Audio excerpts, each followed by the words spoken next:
बघू शकाल आता प्लॉट हार्वेस्टिंग चालू आहे, पण मर हा अतिशय कमी प्रमाणात किंवा आलाच नाही आहे. पहिल्याच वर्षी त्यांनी हळद पीकही केलं आहे आणि टरबूज पीकही केलेलं आहे.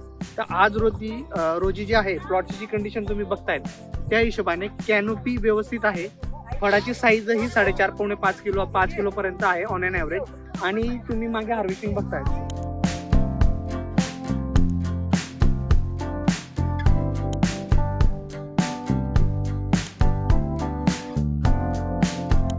नमस्कार शेतकरी बांधवांनो, आज आपण यावल तालुक्यामध्ये नायगाव या गावात आलेलो आहोत.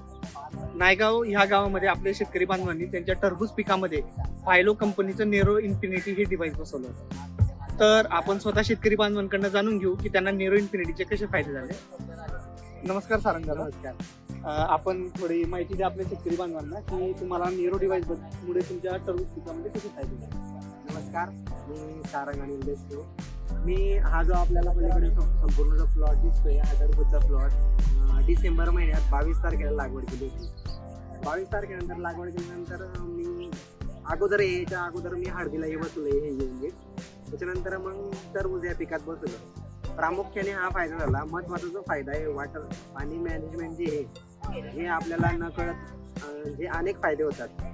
हे जर नसलं तर आपण अंदाजे पाणी देतो 3-4 तास किंवा जमिनीला जे लागेल ते आपल्याला कळतच नाही.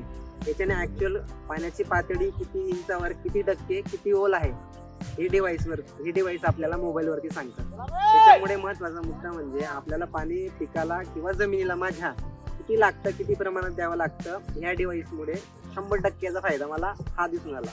आणि दुसरा याच्यापेक्षा जास्त फायदा हा जो प्लॉट आहे याच्यावर मर तुम्ही आता बघू शकाल. आता प्लॉट हार्वेस्टिंग चालू आहे, पण मर हा अतिशय कमी प्रमाणात किंवा आलाच नाही आहे. त्याचा मुख्य फायदा जो झाला ते फंगीसाईड बुरशीनाशक जे ते मला एकदम अल्प प्रमाणात किंवा लागलेच नाही असं म्हणा, एकदम कमी प्रमाणात लागले.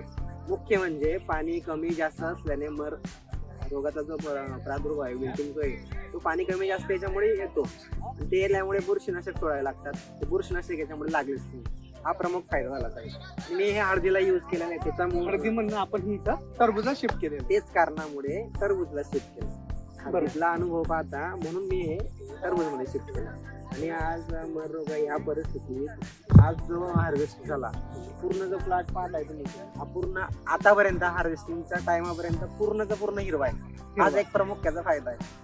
कॅनोपी व्यवस्थित पूर्ण फळ कुठं जे उन्हामुळे फळ शिकले नाही किंवा कमी पाण्यामुळे जे साईज कमी होते याचा कुठं काही प्रॉब्लेम पुढेच नाही. पाणी एकदम तंतोतंत किती प्रमाणात लागलं जमिनीने सांगितलं त्याच्यामुळे हा प्लॉट आता या कंडिशनला हार्वेस्टिंग करणं असं दिसतं. जसं की आपण बघू शकता शेतकरी बांधवांनो की नियोजनबद्ध शेती केल्यामुळे आणि व्यवस्थित पाणी मॅनेजमेंट केल्यामुळे आपल्या पिकामध्ये होणारे जे खतांचा लॉस आहे किंवा आपल्या पिकांवरती येणारे जे बुरशीजन्य आजारांचा प्रादुर्भाव आहे हा खूप कमी प्रमाणात होतो. म्हटलं असतं की सारंग दादांचं हे पहिलंच वर्ष आहे. ह्या पहिल्याच वर्षी त्यांनी हळद पीकही केलं आहे आणि टरबूज पीकही केलेलं आहे. तर आज रोजी जी आहे प्लॉटची जी कंडिशन तुम्ही बघतायत त्या हिशोबाने कॅनोपी व्यवस्थित आहे. फळाची साईजही 4.5 पावणे 5 किलो पर्यंत आहे ऑन एन ॲव्हरेज. आणि तुम्ही मागे हार्वेस्टिंग बघतायत तर ह्या एवढ्या छोट्याशा प्लॉटमध्ये 2 दिवस झाले हार्वेस्टिंग कंटिन्यू चालू आहे. अधिक माहितीसाठी तुम्ही खाली दिलेल्या नंबरवरती संपर्क साधू शकता. धन्यवाद.